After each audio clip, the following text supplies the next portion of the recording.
આપણે આ ત્રણ શબ્દો હવે જોશું. વિભેદન કોને કહેવાય, નિર્વિભેદન કોને કહેવાય અને પુનઃવિભેદન. ઉદાહરણ સાથે જોઈ.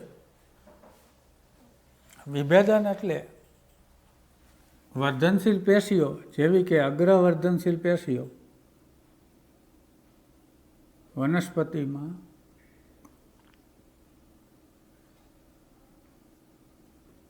અગ્રસ્ત વર્ધનશીલ પેશી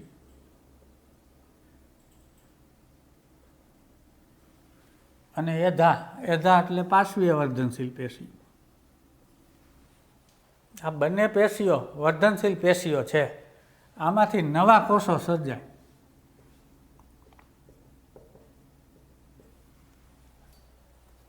આ નવા કોષો ત્યારબાદ વિભાજન ક્ષમતા ગુમાવે છે.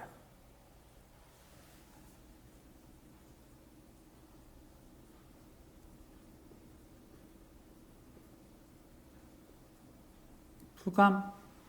વિશિષ્ટ કાર્યો કરવા માટે.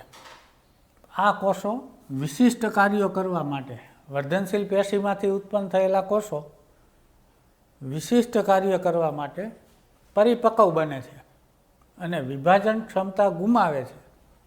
આ પરિપક્વ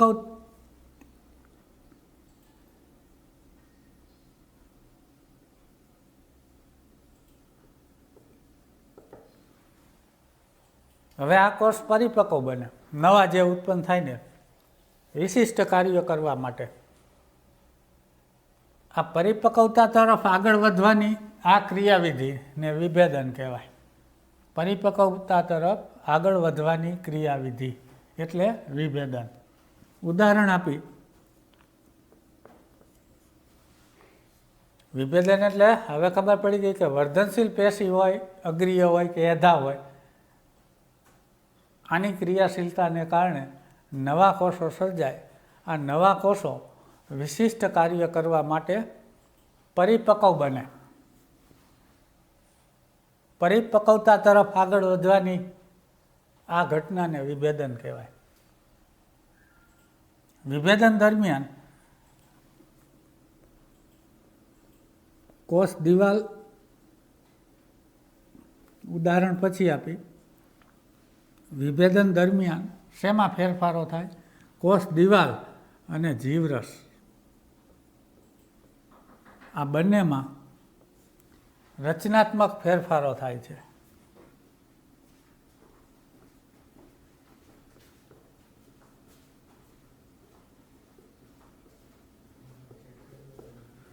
રચનાત્મક ફેરફારો થાય. ઉદાહરણ આપીને સમજાવી કે જે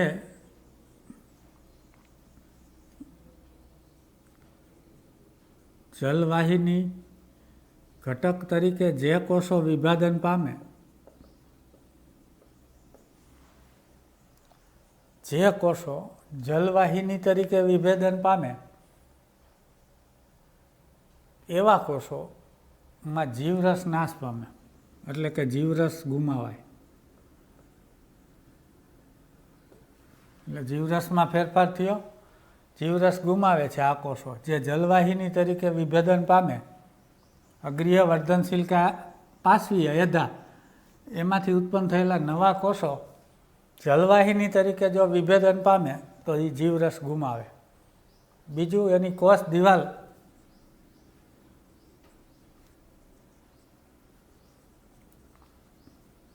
મજબૂત બને, સ્થિતિસ્થાપક બને.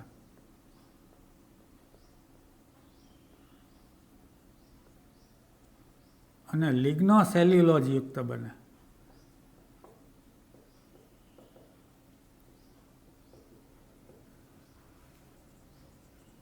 હવે આવી કોષ દિવાલ પાણીનું ખૂબ જ મોટા અંતર સુધી ઊંચા તણાવમાં પણ વહન કરવા માટે યોગ્ય થાય. કારણ કે કોષ દિવાલમાં ફેરફાર થયો, કોષ દિવાલ જાડી બની, મજબૂત, સ્થિતિસ્થાપક અને લિગ્નો સેલ્યુલોજ યુક્ત.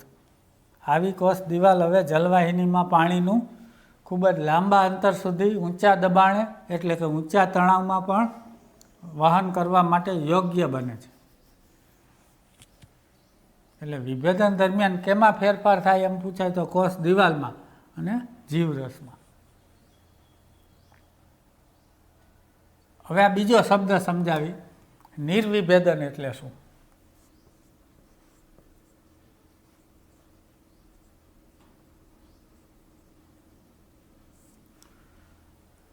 તો કોઈ પણ જીવંત વિભેદિત કોષો, ધારો કે મૃદુતક કોષો છે એ વિભેદન પામી ચૂકેલા કોષો છે, એ જીવંત છે. એટલે એવા જીવંત વિભેદિત થયેલા કોષો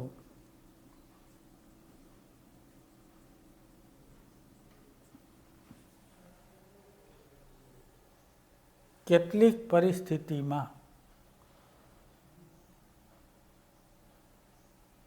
કે જેને વિભાજન ક્ષમતા ગુમાવી છે એ કેટલીક પરિસ્થિતિમાં પાછા વિભાજન પામે.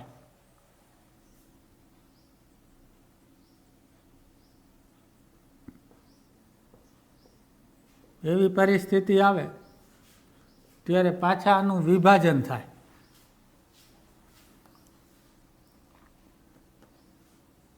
પુનઃ વિભાજન.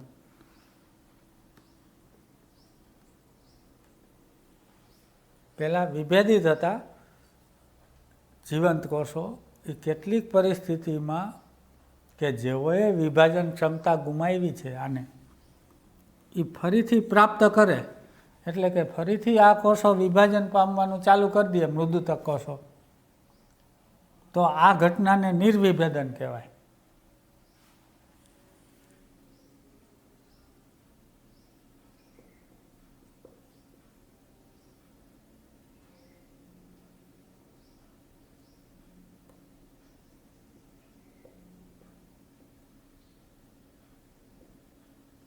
આટલું યાદ રહ્યું તમને? હવે આનું ઉદાહરણ આપીએ તો સમજાય. ધારો કે મૃદુતક કોષો છે જીવંત શરીરમાં, એમાંથી ઘણી વખત વર્ધનશીલ પેશીઓ જેવી કે આંતરપુલીયધા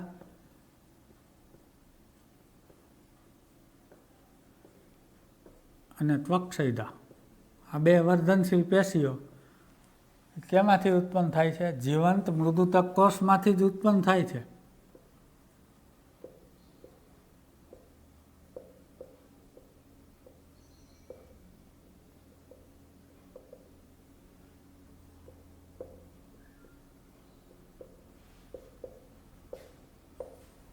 તો જીવંત મૃદુતક કોષો કેવા હતા? વિભેદિત હતા. એ ઘણી પરિસ્થિતિમાં વિભાજન પામે અને આવી વર્ધનશીલ પેશી બનાવે તો આ વિભાજન પામે છે, તો આ ઘટનાને નિર્વિભેદન કહેવાય. એટલે વિભેદનથી ઉલટું નિર્વિભેદન. હવે પુનઃ વિભેદન, ત્રીજો શબ્દ પુનઃ વિભેદન. ઉદાહરણ સાથે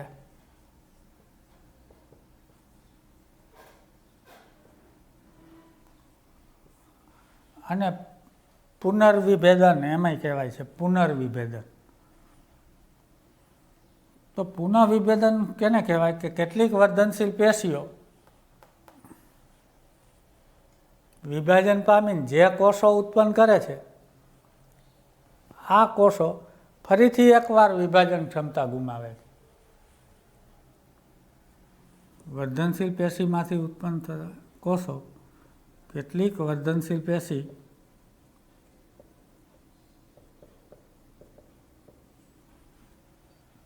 વિભાજન પામી અને નવા કોષો સર્જે. આ નવા કોષો ફરીથી વિભાજન ક્ષમતા પ્રાપ્ત કરે છે.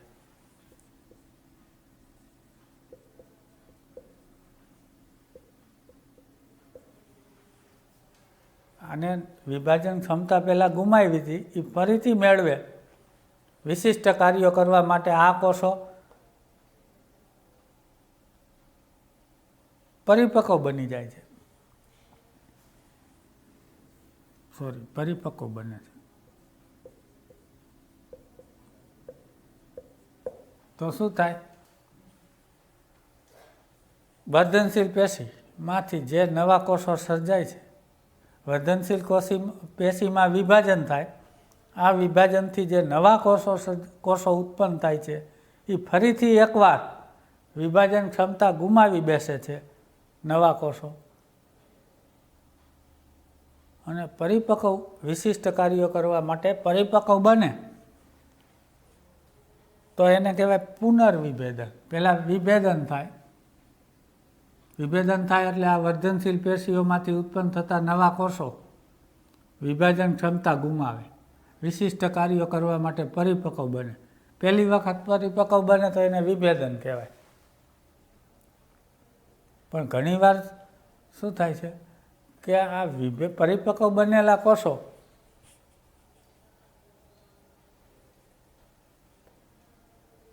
એ ફરીથી વિભાજન પામવાનું ચાલુ કરે ને વર્ધનશીલ પેશીઓ આવી બનાવે તો નિર્વિભેદન.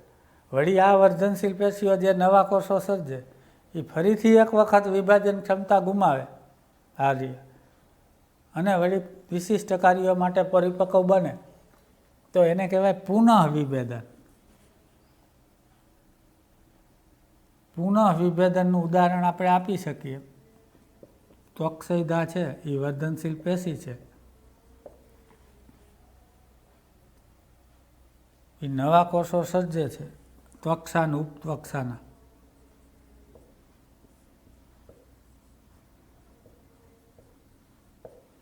આ કોષો વિભાજન ક્ષમતા ગુમાવે છે, ત્વક્ષાની રચના કરે છે અને ઉપત્વક્ષાની. ફરીથી એકવાર વિભાજન ક્ષમતાને ગુમાવી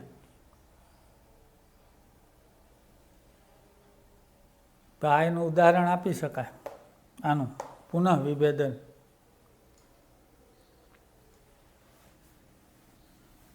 એટલે આ શબ્દ જાણવા જરૂરી છે. વિભેદન એટલે વર્ધનશીલ પેશી નવા કોષો ઉત્પન્ન કરે, કોઈ પણ અગ્રીય વર્ધનશીલ પેશી કે એધા પાર્શ્વીય વર્ધનશીલ નવા કોષો જો વિશિષ્ટ કાર્યો કરવા માટે પરિપક્વ બને તો એને ખાલી વિભેદન કહેવાય. પણ આ વિભેદન પામી ચૂકેલા કોષો હતા એ હવે વિભાજન નહીં પામે, પણ ફરીથી જો વિભાજનનો કેટલીક વિશિષ્ટ પરિસ્થિતિમાં ગુણ પ્રાપ્ત કરે તો નિર્વિભેદન. અને કેટલીક વર્ધનશીલ પેશીમાંથી ઉત્પન્ન થયેલા કોષો વિશિષ્ટ કાર્યો કરવા માટે ફરીથી પરિપક્વ બની જાય તો પુનઃ વિભેદન. જેમ વનસ્પતિમાં વૃદ્ધિ સતત થતી હોય એમ વનસ્પતિમાં વિભેદન પણ સતત થાય છે.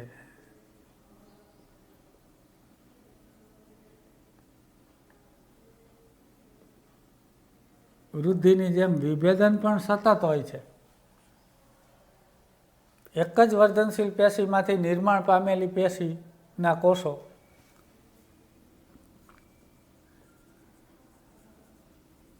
એક જ વર્ધનશીલ પેશીમાંથી નિર્માણ પામતા કોષો કે પેશીઓ પરિપક્વ બની અને ભિન્ન રચનાઓ કેળવે છે. આ કોષો પરિપક્વ થાય છે.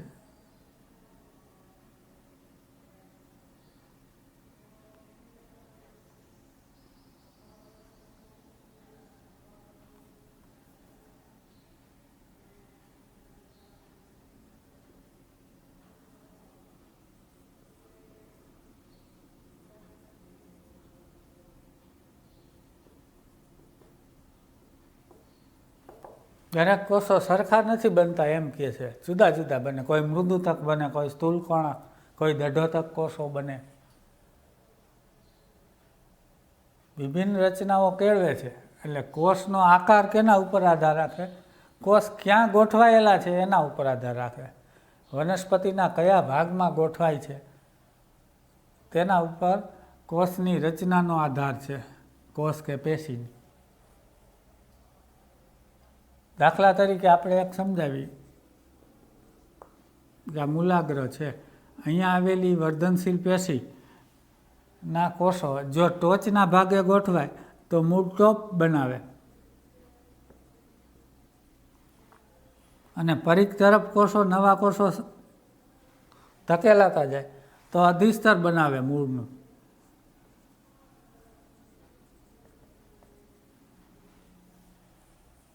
એટલે એક જ વર્ધનશીલ પેશી છે, એમાંથી ઉત્પન્ન થયેલા કોષો કે પેશીઓ પરિપક્વ બની અને વિભિન્ન રચના આવી કેળવે છે. જો આ કોષો મૂલાગ્રમાં આવેલી અગ્રીય વર્ધનશીલ પેશીમાંથી ઉત્પન્ન થયેલા નવા કોષો જો ટોચની તરફ ધકેલાતા જાય તો મૂળ ટોપની રચના કરે, અને આમ પરિઘ તરફ ધકેલાય તો અધિસ્તરની સ્વરૂપે વિભેદન પામે. અધિસ્તર સ્વરૂપે એટલે છેલ્લો ફકરો આ સમજાવે છે. આ 3 શબ્દોની સમજૂતી પછી છેલ્લા ફકરામાં આ લખ્યું છે. વિભેદનની ક્રિયા વનસ્પતિમાં સતત હોય છે. હવે વિકાસને આપણે સમજાવીએ. વિકાસ, વનસ્પતિમાં વિકાસ શું છે? વિકાસ એટલે વનસ્પતિ અથવા કોઈ એક જ સજીવના જીવનમાં આવતા બધા જ પરિવર્તનો. એક જ સજીવના જીવનમાં આવતા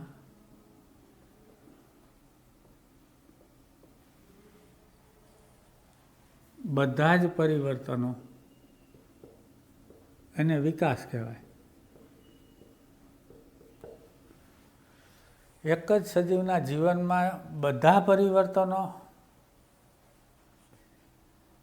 પરિવર્તન જે આવે છે એને વિકાસ કહેવાય. એટલે વિકાસ આમ જુઓ તો 2 પ્રક્રિયાનો સરવાળો છે. એક વૃદ્ધિ થાય અને વિભેદનય થાય. એટલે વિકાસ ક્યાંથી ચાલુ થાય? જે બીજાંકુરણથી લઈ વનસ્પતિમાં વિકાસ બીજાંકુરણથી માંડી અને જીર્ણતા સુધી જોવા મળે છે. વૃદ્ધત્વ થઈ જાય ને ત્યાં સુધી, જીર્ણતા સુધી વિકાસ જોવા મળે. એક તબક્કામાં વિકાસ ન થાય, બીજાંકુરણથી માંડીને છેક જીર્ણતાનો સમયગાળો આવે, વૃદ્ધત્વ આવી જાય ને ત્યાં સુધી વિકાસ થાય. એટલે આખા જીવનમાં આવતા બધા પરિવર્તનોને વિકાસ કહેવાય. વિકાસમાં ખાસ યાદ રાખવાનું, વિકાસ એ કઈ 2 પ્રક્રિયાનો સરવાળો છે? તો વૃદ્ધિ, વિકાસમાં વૃદ્ધિ થાય અને વિભેદનય થાય. 2 પ્રક્રિયાનો સરવાળો એટલે વિકાસ.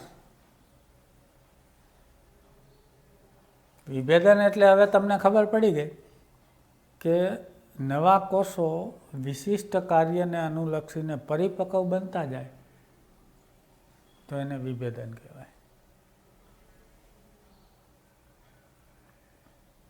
વિભેદન થાય એટલે કોષો વિભાજન નહીં પામે, પણ વિશિષ્ટ કાર્ય કરવા માટે રૂપાંતરિત થાય છે.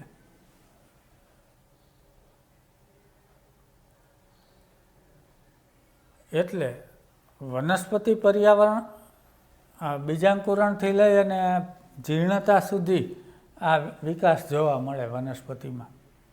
હવે વનસ્પતિમાં કોઈ એક કોષનો વિકાસ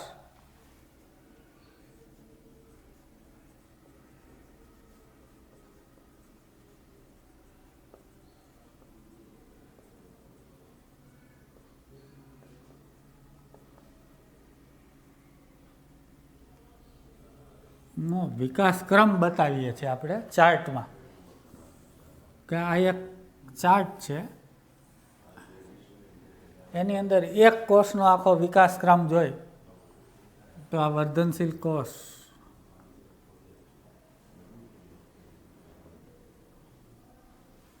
પેશી અથવા કોષ આપણે માંડી એક કોષનો જ વિકાસ બતાવો છે. આમાં શું થાય?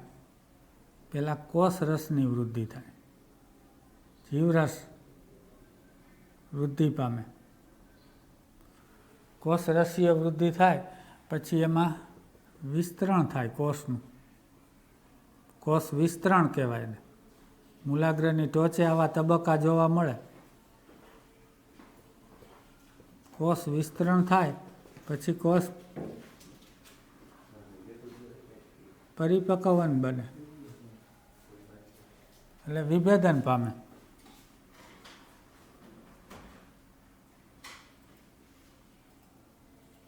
વિભેદન પામે એટલે કોષ હવે પરિપક્વન થઈ ગયો અને પુખ્ત કોષ બની ગયો.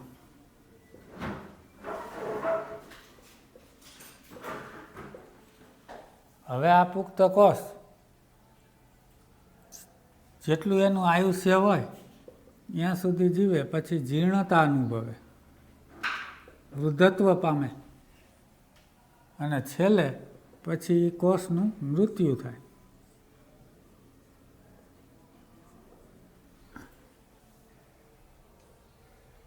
પણ વર્ધનશીલ પેશીમાંથી ઉત્પન્ન થયેલા કોષો આવા તબક્કામાંથી પસાર થાય. પહેલાં મોટા થાય, વૃદ્ધિ થાય, એનું વિસ્તરણ થાય, વિસ્તરણ તબક્કામાં, પછી પરિપક્વ તબક્કામાં કોષો વિભેદન પામે ને પરિપક્વ બને, પુખ્ત કોષ બની જાય, પછી જીર્ણતા પામે, વૃદ્ધત્વ આવી જાય અને છેલ્લે મૃત્યુ થઈ જાય. આ એક કોષનો વિકાસ ક્રમ. પણ ઘણી વખત વર્ધનશીલ કોષોમાંથી કેટલાક કોષો તો વિભાજન ચાલુ રાખે છે. એને આપણે અહીંથી આમ બતાવ્યું. આમાંથી બધાય કોષ વિભેદન નથી પામતા, કેટલાક વિભાજન ચાલુ રાખે. આ એક કોષનો વિકાસક્રમ બતાવ્યો ચાર્ટમાં. આવો જ વિકાસક્રમ પેશી અને અંગોને પણ લાગુ પડે.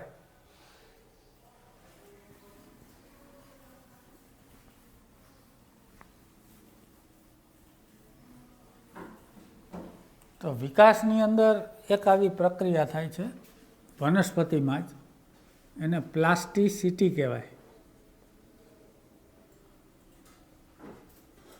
અથવા સુઘટ્યતા. આ સુઘટ્યતા શું છે એ આપણે જોઈએ. પ્લાસ્ટિસિટી વનસ્પતિ છે એ ઘણી વનસ્પતિઓ પર્યાવરણ સામે પ્રતિક્રિયા આપવા માટે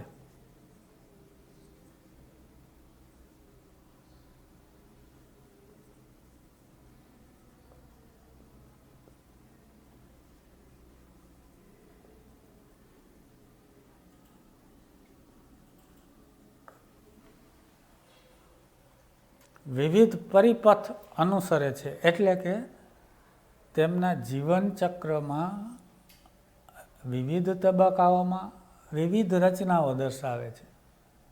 જીવનચક્રના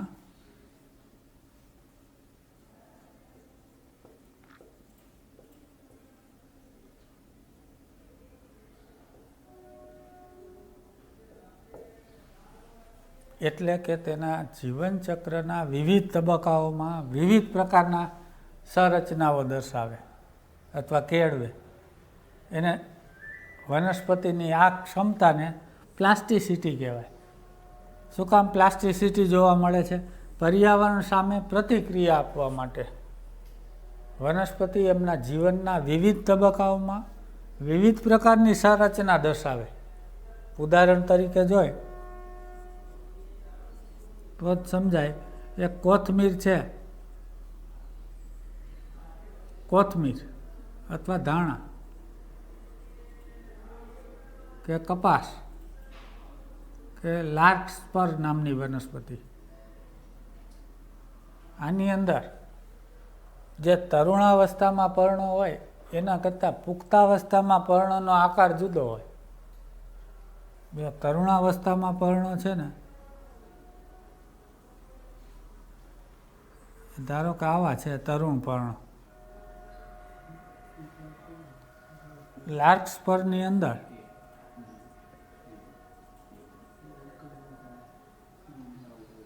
પુખ્તાવસ્થામાં પર્ણ પાછા જુદા પ્રકારના હોય છે.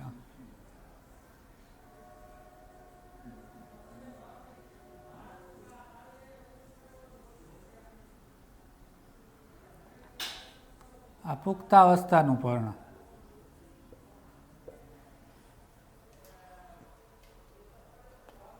તરુણાવસ્થામાં જે પર્ણ હોય એના કરતાં પુખ્તાવસ્થાના પર્ણોનો આકાર જુદો હોય અને વિષમ પર્ણિતાનું ઉદાહરણ કહેવાય. પર્ણ વિષમ પરણિતા દર્શાવે. કારણ કે જીવનના જુદા જુદા તબક્કામાં જુદી જુદી સંરચના કેળવે છે, એને પ્લાસ્ટિસિટી કહેવાય. વનસ્પતિની આ ક્ષમતાને પ્લાસ્ટિસિટી. તરુણાવસ્થામાં પર્ણનો આકાર આ ત્રણેયની અંદર કરતાં પુખ્તાવસ્થામાં પર્ણનો આકાર જુદો હોય, જે વિષમ પરણિતાનું ઉદાહરણ કહેવાય પ્લાસ્ટિસિટીનું. બીજું એક પ્લાસ્ટિસિટીનું આ પહેલું ઉદાહરણ. બીજું જોઈ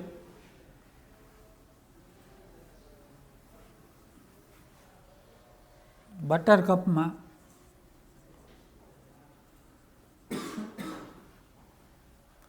બટરકપ એક વનસ્પતિ છે જેમાં કોથમીર જેવા જ પર્ણો હોય. આ ધારો કે બટરકપ છે.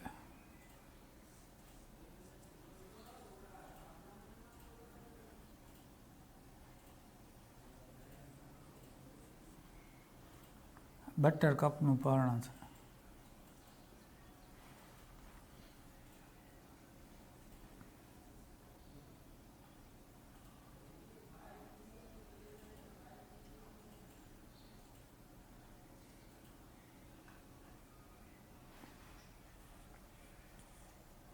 બટરકપની અંદર શું થાય છે?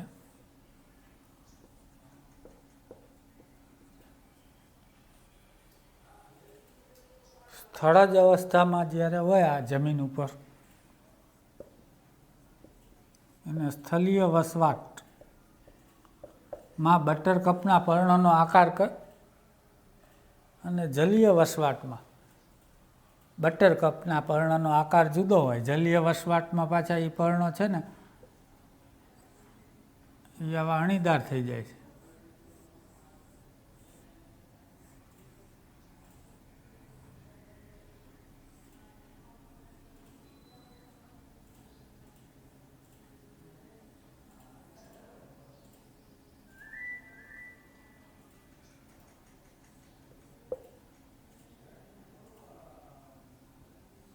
આવા પર્ણો થઈ જાય છે જલીય વસવાટમાં. એટલે બટરકપ એવી વનસ્પતિ છે કે જેમાં સ્થળીય વસવાટ કરતાં જલીય વસવાટમાં પર્ણનો આકાર જુદો હોય. આ પણ પર્યાવરણ સામે પ્રતિક્રિયા આપવા માટે વિષમ પર્ણીનું ઉદાહરણ છે. આ બટરકપ આમાં વસવાટ ફરે છે ને આમાં તરુણાવસ્થા અને પુખ્તાવસ્થામાં પર્ણોનો આકાર જુદો હતો. આમાં એક વસવાટમાં આકાર જુદો છે, સ્થળજ વસવાટમાં બટરકપના પર્ણનો આકાર, અને જલજ વસવાટમાં એ જુદો છે. આ શું છે? પર્યાવરણ સામે પ્રતિક્રિયા આપવાનું અનુકૂલન છે. એને પ્લાસ્ટિસિટી કહેવાય. પ્લાસ્ટિસિટી શેમાં જોવા મળે એમ પૂછાય તો કોથમીર, કપાસ, લાર્ક્સ પર આમાંય વિષમપર્ણી હોય અને બટરકપ એમાંય વિષમપર્ણી છે. બે પર્ણો સરખા નથી, એટલે આ વિષમપર્ણીનું ઉદાહરણ છે. આમ વિષમપર્ણી છે એ પ્લાસ્ટિસિટીનું ઉદાહરણ છે. પ્લાસ્ટિસિટી એટલે બીજું કાંઈ નથી, વનસ્પતિ પોતાના જીવનચક્રના વિવિધ તબક્કાઓમાં વિવિધ પ્રકારની સંરચનાઓ દર્શાવે, એને પ્લાસ્ટિસિટી કહેવાય છે. વિકાસની અંદર જ આવી જાય પ્લાસ્ટિસિટી. આ એક પ્રકારનો વિકાસ થયો કહેવાય જુદા જુદા નિવાસસ્થાનમાં. હવે વિકાસ એ બે પ્રક્રિયાનો સરવાળો છે એ આપણે જોયું. વિકાસમાં વૃદ્ધિ થાય અને વિભેદન થાય. પણ વિકાસ ઉપર કેટલાક પરિબળોની અસર થાય છે. વિકાસ પર અસર કરતા પરિબળો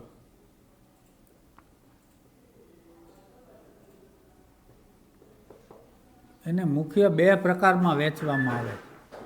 કેટલાક વનસ્પતિના અંદરના પરિબળો એને અંત અથવા આંતરિક પરિબળો કહેવાય, અને પર્યાવરણના પરિબળો હોય એને બાહ્ય પરિબળો કહેવાય.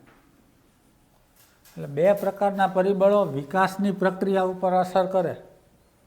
આંતરિક પરિબળોને ફરીથી બે પ્રકારમાં વહેંચવામાં આવે છે. આંતરિકમાં અંતઃકોષીય, કોષની અંદરના, અને કોષની બહારના, એને આંતરકોષીય કહેવાય.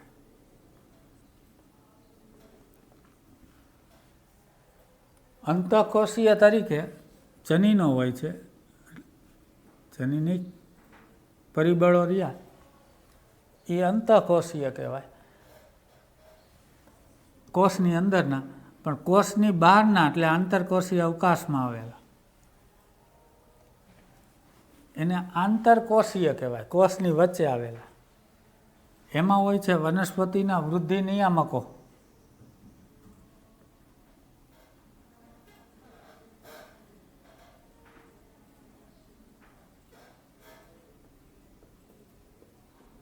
આ વનસ્પતિના અંતઃસ્ત્રાવો છે એ આંતરકોષીય પરિબળ છે, વિકાસ ઉપર અસર કરતું. પર્યાવરણના છે એ બધા બાહ્ય પરિબળો, જેમાં તાપમાન આવે.